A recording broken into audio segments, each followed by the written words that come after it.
back to the grind with the only free MMA channel that fucking matters, full-time MMA.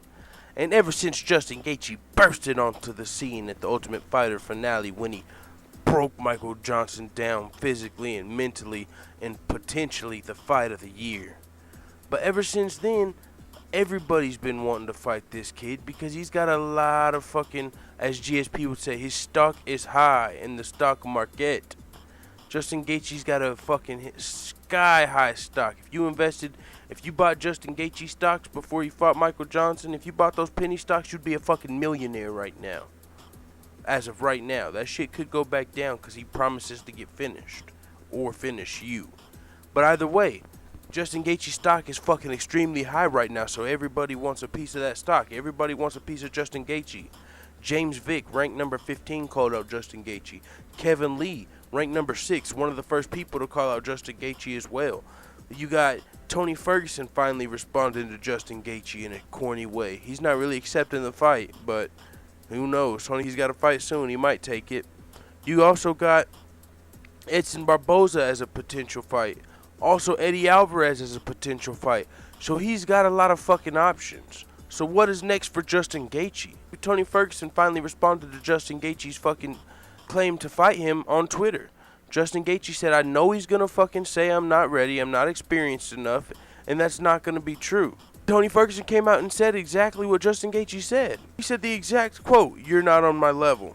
Now what about Khabib Nurmagomedov? That would be an epic fight. 24-0 versus 18-0. But Dana White told Justin Gaethje that Tony Ferguson is supposed to be fighting Khabib next. That's the fight that he wants to happen. But if one of them gets injured and has a sniffle, Amanda Nunes. It's funny because Justin Gaethje actually said sniffle here. He said if one of them has a sniffle, I'll be in there. And so what about, he said he wants to move forward in the rankings. Beside Khabib Nurmagomedov and Tony Ferguson, there's 2 guys ahead of him in the rankings.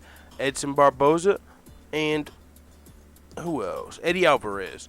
He said I would love to fight Eddie Alvarez. Eddie Alvarez is one of my favorite fighters. He said I would love to get in a war with Eddie Alvarez. I'm a huge fan. Nothing would make me more happy than to challenge that guy and get beat up by him or beat him up.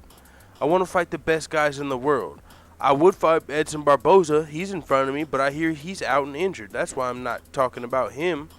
And he said as far as when is my next fight going to come, I'm looking for October or November for my next fight. And if you guys remember, November is going to be where UFC returns to Madison Square Garden.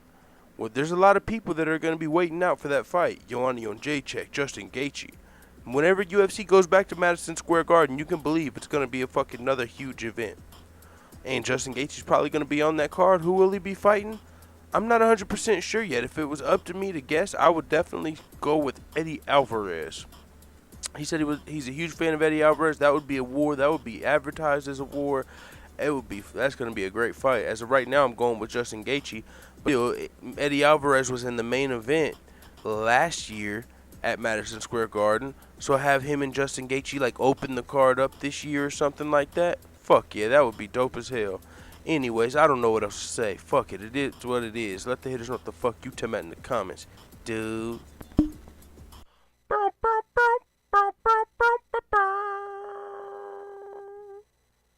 Why is Popeye's Johnson so soft and smooth?